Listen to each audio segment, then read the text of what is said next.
Hello viewers, and welcome to another episode of Be My Guest. I'm so excited to be here again with you, and I want to thank you for your comments, for your views, and for all your support. We're now on episode 12. Wow, it's been over a year. But I've got a very special guest on today's show. I met him a few years back in a church, and since I've got to know him, he has such a passion and such a tender heart. We actually also help the homeless in the first 3 months of the year, our churches and the church he attends.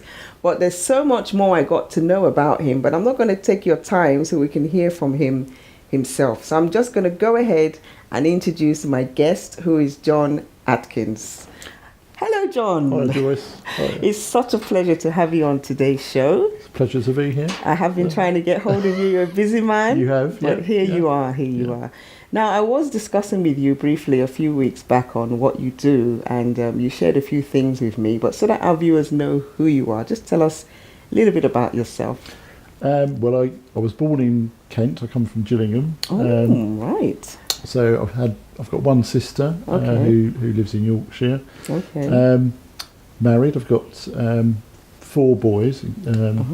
3 of whom are no longer at home. We've got they've gone all parts of the one in Manchester, one in Southampton, one in Cork in Southern Ireland. All right. Okay. So they're near home. Yeah. So And one at home. Well, one doing his GCSEs. Oh, lovely.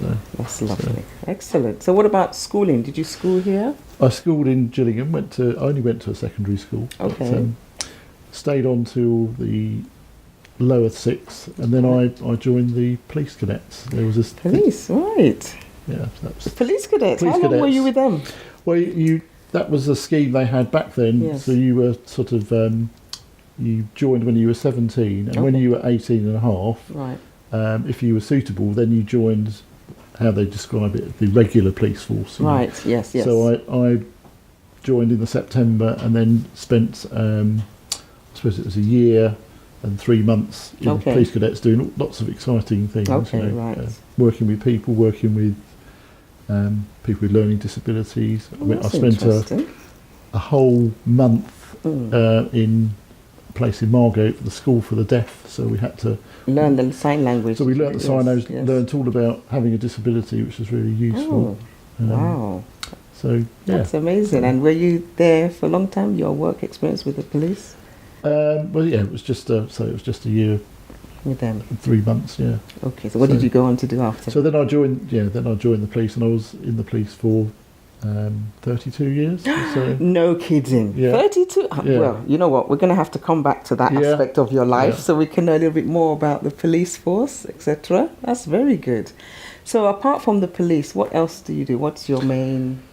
Well, obviously, my wife and I are both involved in sort of church, but also we are also foster carers. That's what attracted me when I heard that. Heard that. How long have you been fostering? We've been doing that now for over 12 years. Oh, that's amazing. That's amazing. I mean, the reason it attracted me was because I was also fostered when I was young. I had to ask my mum exactly what age did I go into foster care, and she said from the age of 2. So I was there from the age of 2 to about 6. I do remember those years very well because my foster parents were such a lovely set of people, so loving. They had big children as well. My brother also was fostered with them. Yeah. And funny enough, 5 of us that were fostered, we were all black. Right. But I didn't know the colour of my skin, if I'm honest. This was in the 70s. They took such care of us as their own children. In fact, when it was time to go and see my parents, I didn't want to go. Yeah. So I want to ask you a little bit about fostering. You know, what's it like now? Do you have a choice, or can you foster anyone? And what do you need? These days, you can foster anybody, and I think they still try to match up families, with different backgrounds if they can, But I don't think that's the main priority really. And I think the other reason is that often there's a shortage of foster carers, so sometimes it's a question of who's available at the time, because often children come into the care system in an emergency situation. So that's true. So it's who's available, who can take. Yes. That's we get a phone call, can you take this child, are you able to have them? So that's how it often starts. Wow. So you've got to have a heart and a passion. Yeah, I think children. I think so. Yeah, I mean all the I think all the children that we've had, during those years, you do build up a bond. You do end up loving them, because I don't see how you can't really. Yes. But I think. I think that's very good. That is very, very good. So, all the children. How many children have you been able to take care of? Over that time, years? we've had 9 children. I think, 9. Yeah. Wow. And so, they're all old now. Some are older. Some are married. The first one that we had was a little baby. That was it was quite interesting because our own children. Obviously, it's when you go into fostering, it is a family commitment. We had 3 boys of our own. And before we went into it, we had to sort of have a talk with them. That's what I was thinking, yes. Yeah, because you're talking about sharing your home and your mum and dad. Yes, that's right. With other children, and your toys and things like that. Yeah, that's very important. And they've over the years they've considered all the children that we've had to be their foster brother and sister. That's how they've been quite good. So I'm sure it's helped them in their development as well. But so you would have that discussion. The first child we had was a little baby. So I remember being at work, getting a phone call from my wife saying they've said, would we like to have this baby, and they're going to ring back at 5 o'clock. Well, they didn't ring back at 5 o'clock. They turned up on the door with this little boy, and because my youngest at that time was 5 years old, we'd got rid of all of our all the clothes and everything. Well, even the cots and all the things that you have for a little baby. So we had nothing. So when I got home from work, my wife went, "Well, this is this baby, who was being fed at the time." She said, "I'm going out to borrow some things from my friends. You've said, I've got a cot and I've got a that's good. All the rest of it." Yeah.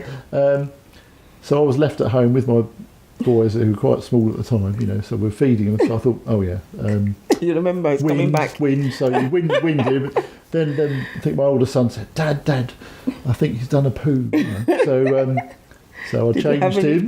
Yeah, so we had nappies and things. Okay. So then I changed. Then we had no cot, so he was tired. So I managed to lay him on the floor. So when my wife came back with all the things that we needed, I said to her, "There we go. Look, fed, winded, changed, asleep." That is so nice. You really have to have a heart and a caring heart to be able to look after children, because you have lots of different kinds of children that have come into fostering for various reasons. Yeah. Yes, they've all had, obviously, because they've come into the care system, they've all got various issues and baggage because because that's where they found themselves. So I suppose you have to dispel this idea that you're going to have an angelic child with no problems. But most children, well, you would know. I think all we say to people is, well, we're able to give them some love. That's right. Routine, because all children respond to routine. That's so knowing that at this time you go to bed or you have your food. I mean, that's another thing, isn't it? That many children that come into the care system, eating is a major thing, because some of them think, well, I don't know when the next I'm next going to be fed. That's right. Yes. So there's issues there. So once they get into a routine, that's very important. Knowing that they're going to get 3 meals a day, bedtime, reading them a story, introducing them to books and things like that. We just say, well, that's all we do. That's we're not. Anybody out there listen to this, you can do this. That's it. If you're able to give a place for a child, that's what fostering is. It's bringing normality, normal things that we all do at home, into their lives, to help them. I think that's very nice, because I mean, in our time, in the 70s, 60s, a lot of parents from ethnic minorities were working in London, and we didn't have much of daycare. So they put their children with foster parents because they were out of London. Funny enough, my foster parents were living in Sidcup. All right. And our parents were living in White City. East Acton. Yeah. So, but nowadays it's different because obviously you can get childcare, you can get nurseries. Yeah. So most people that tend to go to fostering, like you said, could be due to one reason or the other with the parents having challenges or things like that. Yeah. But if somebody wants to get into fostering, because I know we have a shortage of fostering parents. I mean, most churches always advertise for foster parents.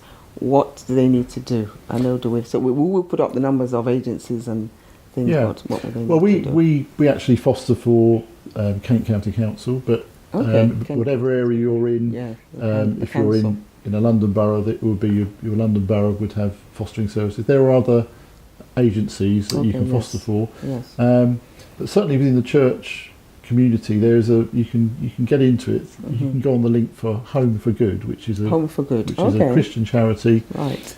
Who basically have said they realise that if every church in the country, if they had one set of people that were going to foster or adopt, it would mean that all the children that need places, that list would be completely wiped out. Wow, really? So it's worth. I hope we're listening to this. Let's be encouraged to please, open up our homes. If you've got a spare room, you've got the time and you have a passion and just want to be a blessing to somebody, why not? Let's look into fostering. We will put all the details of various ways you can make inquiries about fostering. And John is a typical example of someone who opened up his home. He has his own children, but as a family, they all knew what they were doing.